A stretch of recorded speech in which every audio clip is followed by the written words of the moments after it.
What's cracking, guys? Omar Isov here, back with the shit stash, growing it up because I believe it gives me power, because I got a huge new 1 rep max coming up on the bench press. That's what this video is about, the lead up to that. 315, I'm going for as many reps as possible in this video today, this training video. Previously, my all-time max with 315, I think I hit 3 reps on a good day before this training block, so maybe 12 weeks ago, 16 weeks ago. I'd probably hit 4 reps on a good day clean. So we're going to see how many reps I can do in this video. If I get more than 4, it's a good indicator that I'm probably well on my way to hitting a new bench press PR. What's my max? My max is 365 pounds. I think I weighed 183, so not quite 2 times body weight. I'm currently almost 185 pounds, like 184.5, something like that. So the goal would be to hit a 2 times body weight bench press, finally, with these no calves and with these small arms. Now, let's talk about gains. Let's talk about the progress going on in this video today. So, new training block, I hit that 365 on the bench press. Felt really good, felt lighter, honestly, than I was expecting. This block I've worked up progressively. I did just a 5x5 at 295, and then I went for an AMRAP, so I hit 7 reps, which is a new PR. That's a new PR by at least 1 rep. Then the week after that, I did 305. Once again, I did 6 sets of 4, and then on the final one, I went for an AMRAP. I hit 6 total repetitions. That's a big PR once again. Now, 315. 315 before today, I had only hit for 3 repetitions. Again, what was probably my all-time best that I could have hit before this training block 12 weeks ago? Maybe like 4 repetitions. So to be able to come in today and make progress and hit this amount of reps, to make this much more progress really shows to me that I'm making gains. So, how many reps did I get with 315 today? Let's watch the video and find out.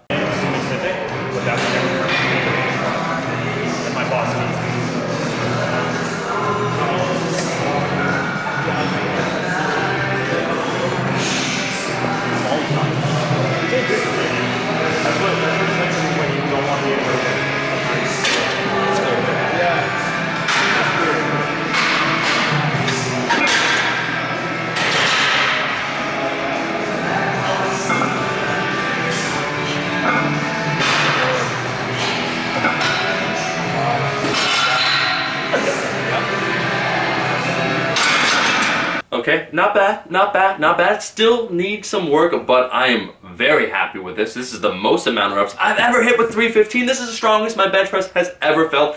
I do think it is possible to hit 370 pounds. Right now, I have to still peak for that. I'm trying to do it by the end of 2017. So I'm going to answer this question I get often when people see the bench press training clips and they'll say, yo man, how can someone, quite frankly, with so small arms, and I should qualify that, they're probably 16¼ inch. I get it, they're not, pythons, they're more like pencils, but, they're not small, they're just in need of improvement, let's say. But how can someone that honestly doesn't have a lot of arm size bench press the amount of weight I'm benching? And there's a few different factors, so I'm going to discuss that. I'm going to discuss training. I'm going to discuss why you should be methodical when it comes to your training. I will often say, I'll post on Instagram, like, oh, hit like 305 for the most reps ever before my AMRAP, and people are like, yo, who gives a shit about your 85% where you're hitting for an AMRAP? I do, because you want to track your progress. How can you know if you're making gains or not if you don't have anything to compare it to? So if you don't know what your 5 rep max is, roughly your 3 rep max, or how 80% or 90%, even how it feels, how it moves, the bar speed, if you have no way to quantify your training,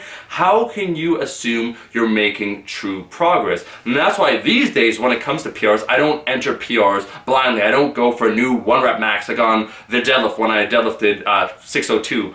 I didn't go into that 602 thinking, well, training's been going well, I think I could do it. No, I knew I could do it because I'd put in the work. I knew the numbers I was hitting. I knew at the percentages, the amount of reps I was doing, that it basically was guaranteed. As long as I showed up, I'd be able to hit it. And that's what training should be. It's a methodical, once again, process. You're meticulously tracking, you're analyzing how progress is going, how training is going, and then adjusting it along the way. Let's talk now about the bench press itself. How do you develop a stronger bench press if you don't have a lot of size on your frame? And this depends upon a lot of factors. I do definitely have the chest, so I have pec size. I developed more delt size.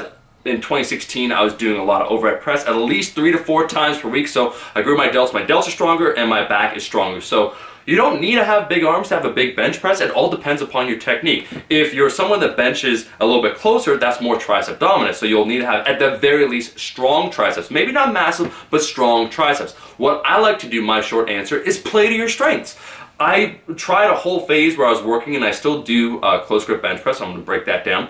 I still do the close grip bench press, but I get much more results, much more, if I essentially play to my strengths. So this training block, I've incorporated once again the incline bench press. I bench press 3 times per week. I do the flat bench, I do the close grip bench to try and work on that tricep weakness, and then I also play once again to that strength by doing the incline to work on the pecs. For me, my bench press, that's why I bench press a little bit wider and my elbows are more flared, it's because my pecs are my main movers. It depends upon where you're strong. I'm not advocating everyone to do this. I'm telling you right now that for some individuals, if you just find you use that kind of elbows tucked in, check out, I'll leave a link in the description, the Greg Nuckols article all about elbow flare or elbow tuck.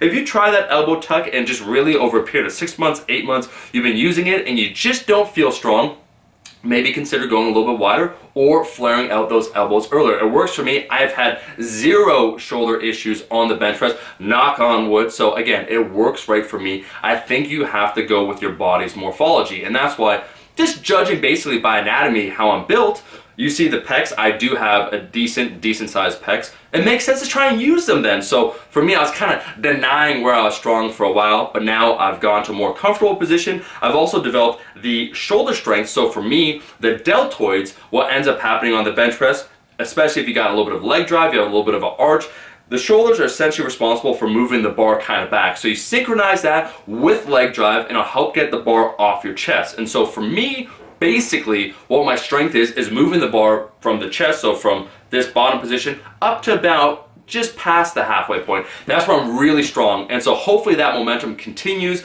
past kind of towards the lockout, and then my triceps can take over. So the short answer when people ask, hey man, you know, I have you know, small arms, or maybe I see some guys that are bench pressing a lot of weight and they don't have the physique I would normally think of someone when they bench press a lot of weight. What can I do about it? Well, play to your strengths. Can you develop your pecs? Pecs are a bigger overall muscle. The same can be said once again about the anterior delts. So for me, I focus on the overhead press. I just want to increase it, but coming back to the bench press now in 2017, I feel those gains. I feel even more of a pop off the bottom. The triceps are still a weak point, but due to the way I bench, it is not a limiting factor. And then lastly, don't neglect the role of having a big, strong back. I did a lot of pull-ups. Your back, I think some people overestimate and then other people underestimate the importance of having a strong, stable back. You want to be able to feel like you're transferring all that force from your chest, from your triceps, from your deltoids into the bar. If you're wiggling, if you can't get your lats in place, just your back tight against the bench, then that's going to be an issue because you're going to be bleeding power. As you're trying to press, you're going to be moving all over the place. So getting a bigger, stronger back, developing my anterior deltoid strength, and then already playing to my natural chest dominance have really helped contribute to a much stronger bench press this year. I just have to say to everyone out there, thank you so much for the support throughout this entire year. It's been really nice coming back from that back injury finally, and then once again, quite frankly, getting that motivation, the momentum. I talk about momentum quite a lot, but I think it's truly underrated. The idea of having good training blocks that, you know, mentally you feel really good, entering training, leaving training, that allows you to make more progress. So 2017 has been great. Stay tuned for more PRs. Thank you so much for watching the video. If you like the video, I'm looking right at you. Like the damn video. If you want to see me go for 370 before the end of the year, just leave a comment below, say hashtag 370 pounds, go for it, do a surf clam, come on Omer, whatever you feel like. Leave a comment below and I'll see all you guys, my rascals, in that next video. Peace! Eat your vegetables, eat your vegetables, eat your fucking vegetables.